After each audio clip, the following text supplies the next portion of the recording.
The horrific accounts of abuse in residential schools are being recounted again on Vancouver Island as the Truth and Reconciliation Commission visits communities from Port Alberni to Victoria.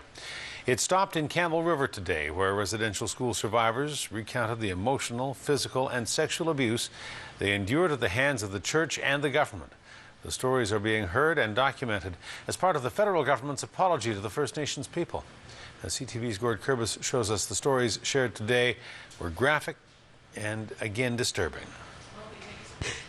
My mom was crying real hard. We were wondering what was happening here. I was a little girl.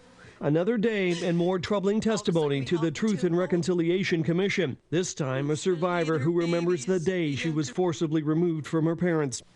They dropped us off. And I was wondering where my daddy and mama were going to go. And they went and they took her down in the truck. And I was running after them. Gertrude Smith was sent to a residential school near Tofino. She says the physical abuse she would endure began the very first night she was there. She pulls my pants down and she starts strapping me on my bum. And like so many of the other 150,000 students who went through the system, she too suffered sexual abuse.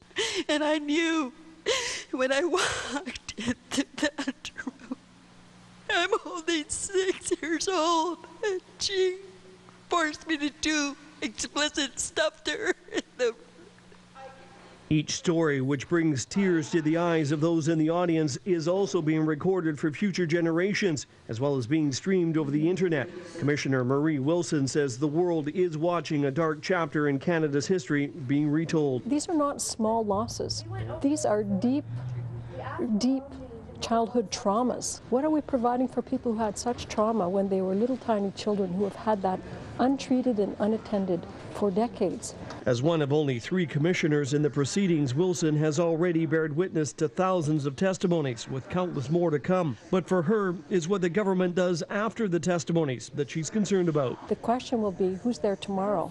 But very often for people directly affected, it's the weeks and months after that are lonely and that are really difficult. The commission is open to the public and continues in Campbell River tomorrow before moving to Port Alberni on March 12th and 13th.